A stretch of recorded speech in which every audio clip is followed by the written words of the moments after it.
In my kitchen, my daughter-in-law stood grinning icily as though 43 years of Margaret's memories were inconsequential and asked, "What's an old man going to do with jewelry anyway after selling my late wife's jewelry?" However, Ember made a terrible error that morning. She believed she was dealing with a defenseless widower who would pass away in silence. What I saw that morning would reveal the monster concealed behind her flawless smile, and she was unaware that this retired heart surgeon was still perceptive enough to recognize when something wasn't quite right. I'm happy you're here. Watch my narrative through to the conclusion, then leave a comment indicating which city you are from, so that I may see the extent of my story's reach. I set my bedroom safe's combination the same way I had for 4 decades. One back, right, two left, and three right clicks. Our Victorian home with a view of San Francisco Bay reverberated with the metallic sound. However, my heart stopped when the heavy door opened, empty, utterly devoid. Like empty holes, the velvet pockets that had held Margaret's jewelry for decades gazed back. Her emerald earrings from our 20th anniversary were no longer there.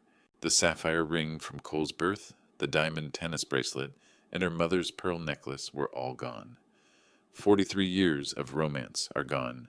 I reached inside with shaking hands, hoping my fingers would find what my eyes were unable to. "Looking for something, Jackson?" I turned around. Ember wore that smile that never made it to her eyes as she leaned against the doorframe with her arms folded. 6 months had passed since my daughter-in-law persuaded my son Cole that I required looking after. My wife's jewelry. I answered, sounding more composed than I actually was. "It's not in the safe." Ember grinned broadly. "Oh, that old stuff, I sold it." The remark struck like a blow to the body. "You... what?" "I sold it. Got a good price, too. Those pieces were just gathering dust anyway." "Those pieces belonged to Margaret." She entered the room and said, "Margaret is dead, Jackson. You need to accept that and move on." "What's an old man going to do with jewelry anyway? At least now the money can be put to good use." It was stunning how casually vicious it was. Having never met my wife, this woman had written off 43 years of recollections as old stuff. Good use. "Cole and I have expenses. This house costs money. You're not getting younger, and frankly, you're lucky we're here instead of shipping you off to some nursing home." The sound of footsteps on stairs. Cole showed up still in his pajamas, his sandy hair unkempt. He was 35 and had his mother's soft eyes, albeit they had been avoiding me lately. He questioned what's going on, but it was clear from his expression that he already understood. "Your wife sold your mother's jewelry?" Cole seemed unsurprised, but he became pale. He also didn't appear irate. He appeared to be guilty. He began, "Dad, and then paused, looking at Ember. Ember remarked scornfully, "Perhaps Cole wouldn't need me to manage the finances if you weren't so useless around here. You just sit in this old house living in the past while bills pile up and the real world moves on without you." I stared at my son, expecting him to stand up for me, to defend his mother's memory. He looked at his feet instead. Ember went on, "I believe you ought to return to your room, Jackson. All this excitement isn't good for someone your age. I'll bring you your morning smoothie in a few minutes." Something solidified in my chest as I stood in the bedroom that Margaret and I had shared for decades, gazing at my daughter-in-law's victorious grin and my son's bowed head. There was more than just rage, though. Something more focused, something colder. Ember had committed a crucial mistake. She believed she was dealing with an elderly man who was defenseless and could be manipulated and robbed without repercussions. However, I had saved numerous lives, worked as a heart surgeon for 40 years, and established a reputation for accuracy and tenacity before being ruined by a predator dressed in high fashion. Jackson concluded that a change was necessary. My thoughts strayed back to the beginning of this nightmare as I stood there gazing at Ember's icy smile. One phone call 3 years ago altered everything. "Dr. Reed, you need to come to UCSF immediately. Your wife collapsed." When Margaret suffered the severe stroke, she was shopping for groceries. She had left by the time I arrived at the hospital. The marriage, which lasted 43 years, terminated in a Safeway parking lot. The funeral went by quickly. Compared to me, Cole took it worse. Despite his sensitivity, my son was devastated when his mother passed away at the age of 32. He would arrive at his software job looking unkempt and hollow-eyed, and he would phone in tears at 2 in the morning. It was then when Ember showed up. Cole told me, "I met someone, Dad, after 6 months. She's been helping me through this. Her name's Ember, and she understands grief." Ember provided care for senior citizens as a home health assistant around the Bay Area. One evening, when she was tending to Mrs. Henderson next door, she caught sight of Cole sitting on our front steps. She told me, "I just felt so sorry for him throughout that first meal. Losing a mother is devastating. I lost mine when I was young, too." She had excellent makeup, well-styled blonde hair, and expensive yet understated clothing, all of which contributed to her polished beauty. She displayed flawless white teeth when she smiled. Her eyes seemed to sparkle with pleasure as she laughed at my anecdotes about Margaret. "Your wife sounds amazing, Dr. Reed. You must miss her terribly." Margaret was missed. Without her humming in the kitchen and her reading glasses on every surface, the home seemed huge.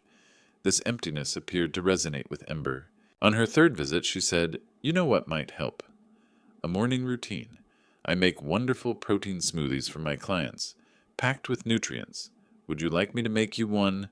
That smoothie turned into a daily routine. Every morning at precisely 7:30, Ember would arrive with a blender and make thick, greenish drinks that she claimed would give me more energy. "Dr. Reed, at 70, you need better nutrition.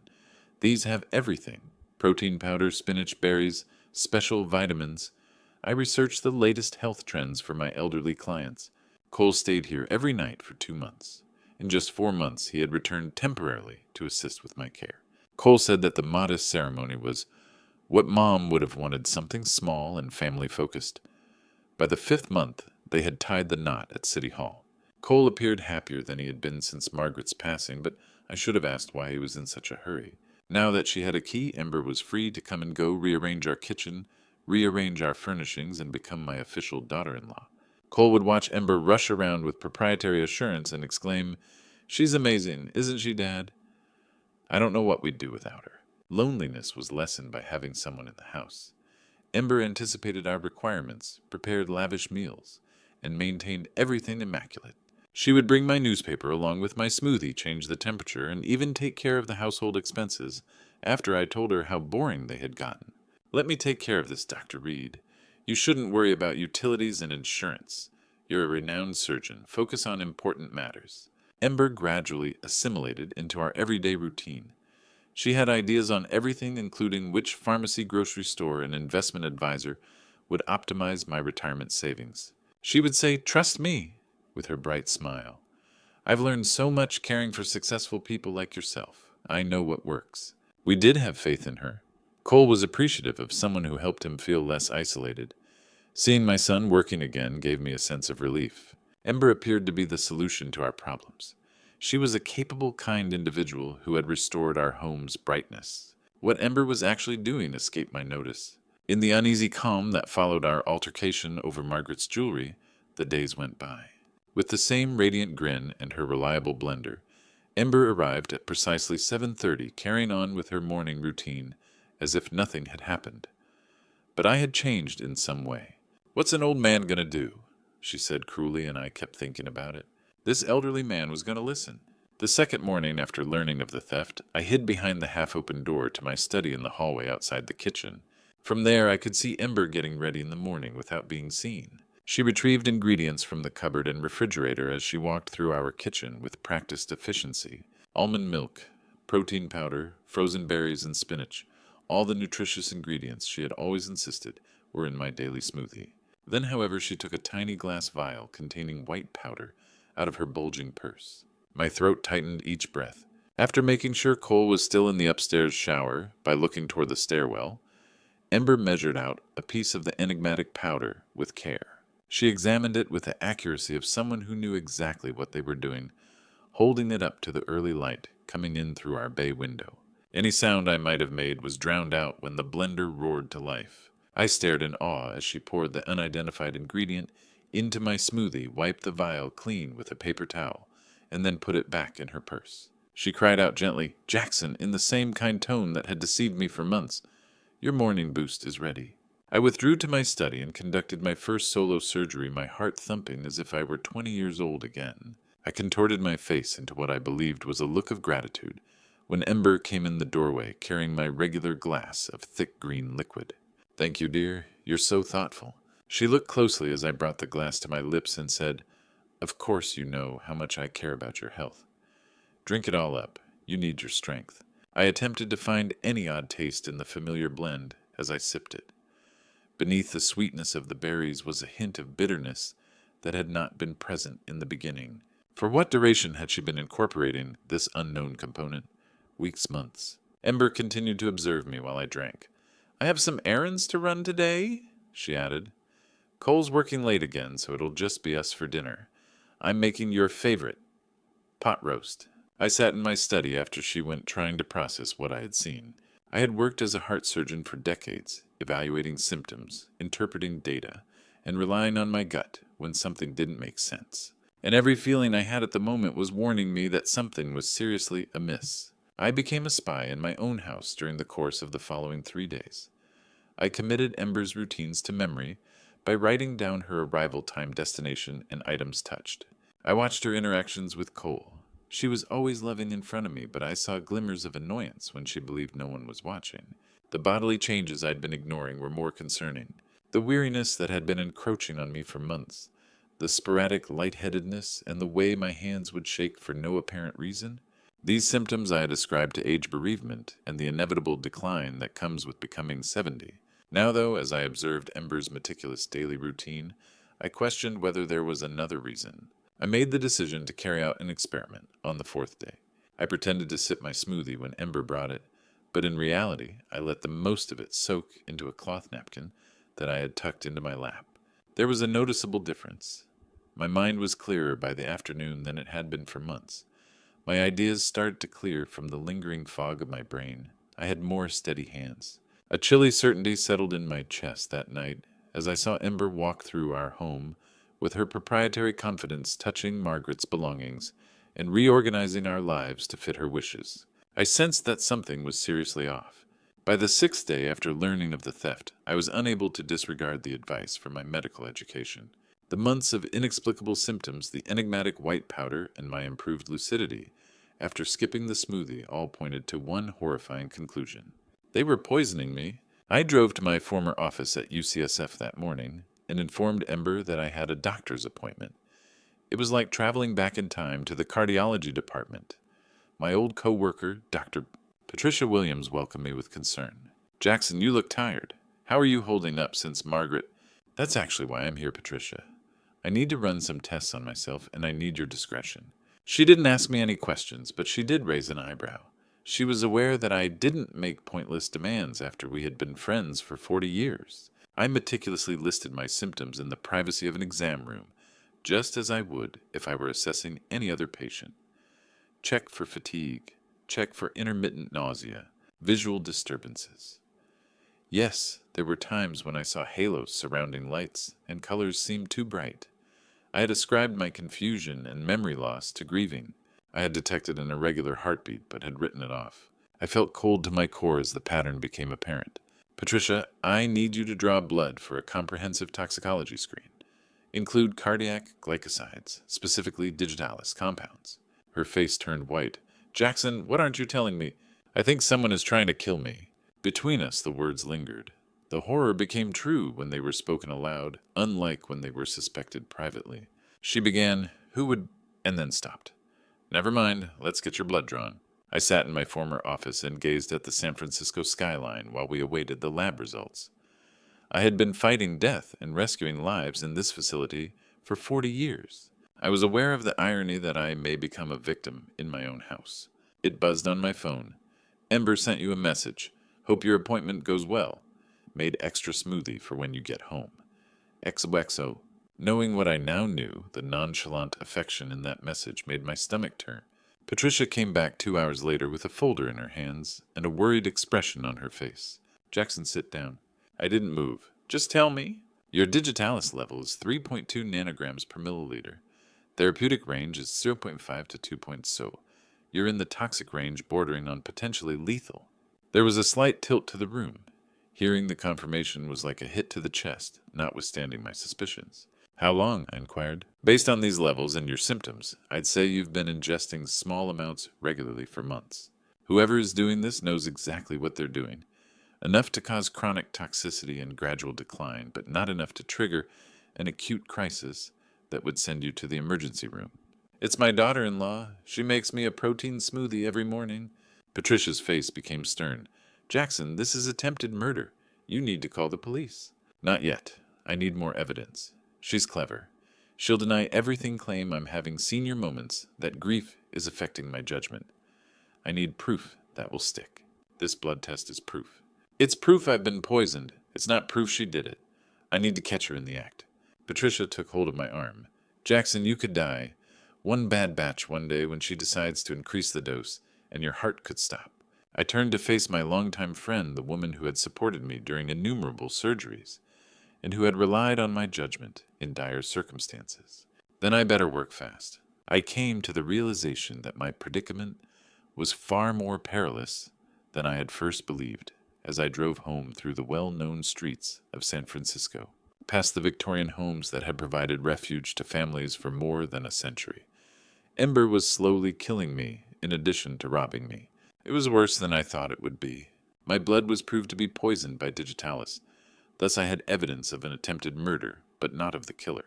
I spent the next day turning into a private investigator and told Ember that I was going to see some old coworkers. I conducted a methodical search for Ember Marie Torres at the San Francisco Public Library. For reasons unrelated to poison, what came out made my surgeon's hands shake. 3 years ago in Sacramento, Robert Patterson, at 82, passed away from unexpected heart failure while under Ember's care. According to his obituary, he had a devoted caregiver who brought comfort in his final months. 5 years ago in Stockton, William Foster, then 78, suffered a heart attack. The local news reported on the same caregiver. I needed untraceable searches, so I drove to a Mission District internet cafe. I looked more closely at work histories and mortality records, using research techniques I had learned from forensic colleagues. The reality was astounding.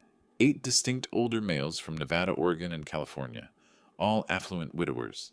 All had left Ember sizable inheritances, and they all passed away from heart attacks, as Ember gave them compassionate care. I made a quick and urgent phone call to Detective Mike Rodriguez. Mike, I need background checks on Ember Torres' home health aide. Multiple suspicious deaths. Jackson, what the hell is going on? I gave a brief explanation. Mike's police instincts kicked in right away. You're describing a professional killer. How many victims? At least 8 that I've found. All heart failure, all left her money. Stay away from her until I can't leave. She'll know something's wrong. Ember's method was discovered through archival articles at the Mechanics' Institute Library. Through her work in healthcare, she sought out lonely widowers, won their trust, cut them off from their loved ones, and then gradually gave them cardiac glycosides, while posing as the benefactor. The most terrifying finding was a blog entry made by Robert's daughter, Carol Patterson. Dad was healthy when she arrived, played golf twice weekly. Within months, he was weak, confused, completely dependent on her. She convinced him we only wanted his money. He changed his will, leaving her $50,000 plus his car collection. We couldn't prove anything illegal. Carol's remarks made my blood run cold. Ember has spent years honing this. She was aware of legal loopholes, psychological manipulation techniques, and exact dosages. But she had made a mistake this time. Mike responded with a message. Found 3 more cases. Oregon DMV shows Ember Torres worked for 2 elderly men who died mysteriously. Nevada has 1 confirmed case. Same pattern. Home health aid, sudden cardiac death inheritance. This woman is extremely dangerous. As I sat in that library, I became aware that a serial killer who was married to my son and was sleeping in my home was meticulously arranging my demise with the same kind of precision I had once applied to surgery. Mike texted me again saying, "Leave now. We'll deal with Cole later." However, departing meant leaving Cole vulnerable to her manipulation. It implied that she would vanish, track down another victim, and hone her methods even further. And she would get away with it if there was no hard proof that she had poisoned me in particular. No, this was the end of it. Knowing I was going back to a predator's den, I drove home via neighborhoods I knew well from San Francisco, past Victorian homes that had provided refuge to families for centuries. At least 8 people, if not more, had been murdered by Ember. She had taken their lives, their dignity, and their last years. She believed she was dealing with yet another elderly man who would pass away peacefully, leaving her rich and able to hunt once more. She was mistaken. I knew I had to move quickly. Everything changed when Ember was discovered to have killed at least 8 people. She had mastered the skill of seeming innocent, while her victims perished, so I couldn't just accuse her. I required indisputable evidence. I took a car to Harrison Street's Best Buy the following morning. When this 70-year-old guy inquired about covert surveillance technology, the youthful salesperson was perplexed. With tact, he said, "Are you looking to monitor a caregiver?" Something like that. He showed me matchbox-sized wireless cameras that could be viewed remotely using smartphone apps. These record in high definition and store footage in the cloud, motion activated, completely silent. After buying 3 cameras, I spent the afternoon reading the instruction handbook as if it were a surgical manual. I might not be good with technology, but I was good with accuracy. I placed the first camera under our spice cabinet that evening, pointed toward the kitchen counter, where Ember made my smoothies while Cole worked late and Ember made dinner. The second moved behind books on the shelf that looked out over the area where the blender was. On the third, I stood in the dining area to record her as she went about her morning ritual. Behaving normally was the most difficult aspect. As usual, I grinned and thanked Ember when she delivered me my evening prescription, which I now recognized could potentially be tampered with. "You seem better today, Jackson. More energetic. Just a good day, I suppose." She squinted a little. Was she aware that I hadn't been eating the smoothies in the morning? Did she intend to take more medication? I went to see my lawyer, Robert Williams, at his office on Montgomery Street the following day. For 2 decades, we had collaborated on medical malpractice cases. "Robert, I need to update my will immediately, and I need to discuss a criminal matter." As I described the circumstances, his face became solemn. He sank back in his leather chair, shocked when I was done. "Jackson, if what you're telling me is true, you're living with a serial killer." "I know. That's why I need everything documented properly. If something happens to me before we can stop her, I want the evidence preserved." We prepared legal documents for 2 hours, which included a thorough account of my findings and directives for Detective Rodriguez. Robert insisted on making an informal alarm by calling his contacts at the DA's office. "We'll need video evidence of her actually poisoning you to make charges stick," he stated. "Everything else is circumstantial. I'm working on that." I studied Ember's habits with scientific accuracy over the course of 3 days by watching the camera feeds on my phone. Every morning at precisely 7:25, she unpacked her belongings and took the tiny vial out of her purse at 7:31. It all fell into place on the 4th morning. After making sure she was by herself by looking around the kitchen, Ember took out the vial. She held up my phone to check its contents, and I saw via the screen that there was enough white powder for what she thought would be my last dose. Everything was perfectly captured by the camera.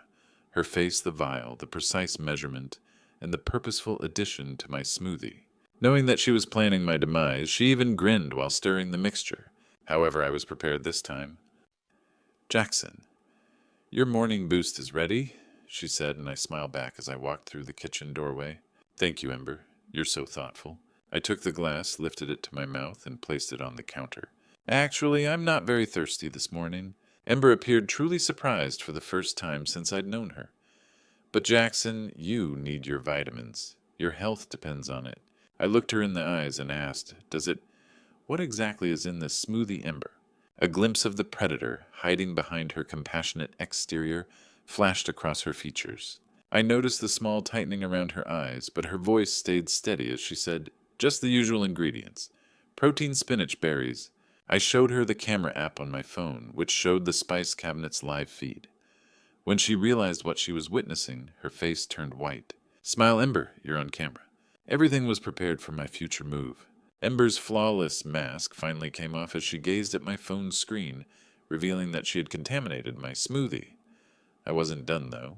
I pressed his phone number and remarked, "Cole should be here for this conversation. Come home immediately. We need to talk about your wife." Ember tried to get back in control while we waited. "Jackson, you're clearly having some kind of episode. That video doesn't show anything unusual. I was just making your smoothie." With digitalis powder from a hidden vial, she became pale. "I don't know what you're talking about." Detective Rodriguez, Robert Williams, and Cole crashed through the main door 20 minutes later. After setting up the trap this morning, I had given them both a call. "Dad, what's going on? You sounded frantic on the phone." I could tell my son's world was about to fall apart by the anxious expression on his face. "Sit down, Cole. There's something you need to know about your wife." Ember went to Cole's side right away. "Honey, your father is having some kind of breakdown. He's making crazy accusations." "What accusations?" Cole asked, looking bewildered between us. Detective Rodriguez took a step forward, showing his badge. "Mr. Reed, we're here about the allegations you've made regarding attempted murder." Cole's face turned pale. Murder, Dad? What? Your wife has been slowly poisoning me with digitalis for months, I whispered quietly. She's also a serial killer who's murdered at least 8 elderly men across 3 states using the same method. When Ember said, "That's insane," her voice became a screech. He's senile. He's been acting strange for weeks. With the video queued up, I gave Rodriguez my phone. This was recorded this morning. As Ember carefully measured out white powder from her vial and mixed it into my drink, we all watched. As she prepared what she believed to be my last medication, her contented smile was captured on camera. Cole gazed horrifiedly at the screen. "Ember, what is that?" "It's nothing. It's vitamins, special supplements for his heart condition." Rodriguez took a folder out. "Mrs. Reed, we've been investigating your background. Robert Patterson in Sacramento, William Foster in Stockton, 3 men in Oregon, 2 in Nevada. All elderly widowers who died of heart failure while under your care. All left you substantial inheritances." Ember lost all of her composure. "You can't prove anything. Those were coincidences." Rodriguez went on, "We have your employment records. We have death certificates. We have will changes. And now we have video evidence of you poisoning Dr. Reed." William Roberts opened his briefcase.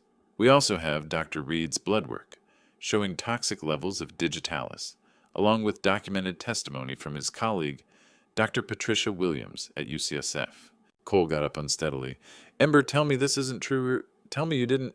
Her gorgeous face was contorted with anger as she spun around on him. "You pathetic mama's boy. Do you think I married you for love?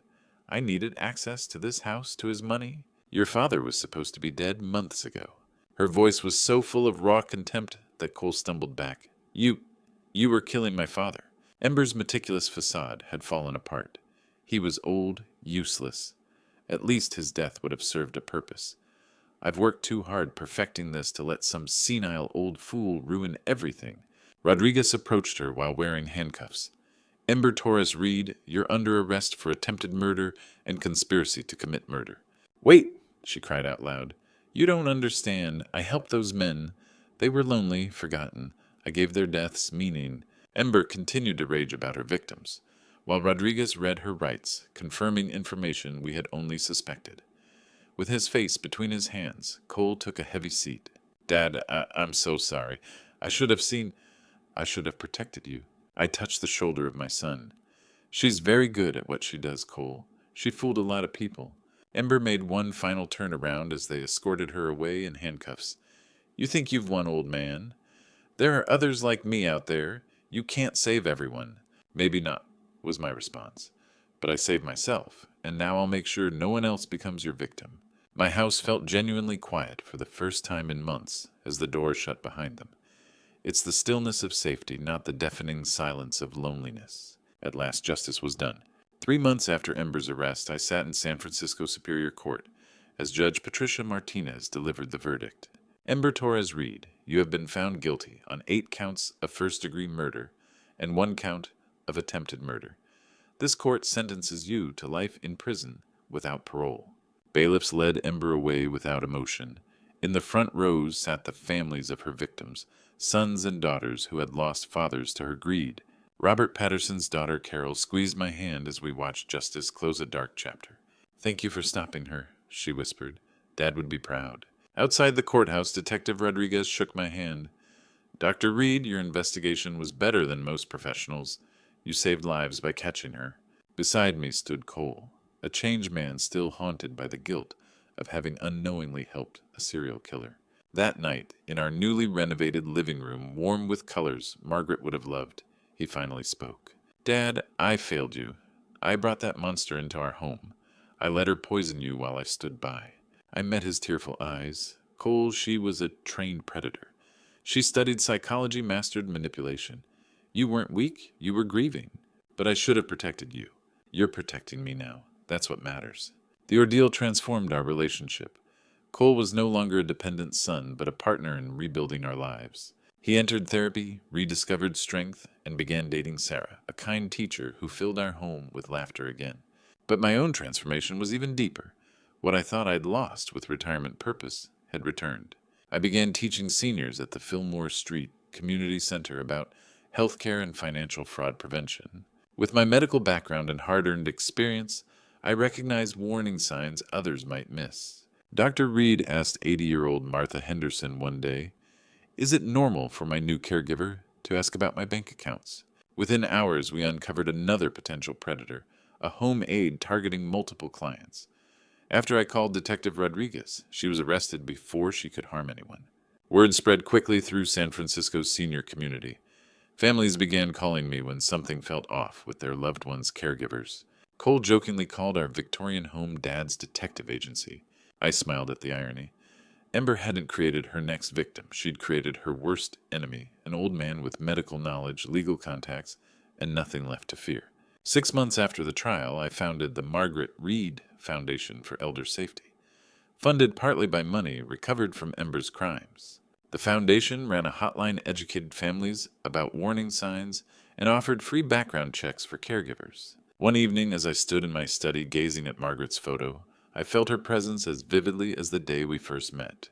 "We're making a difference, sweetheart," I whispered. She thought she could destroy us, but she only made us stronger.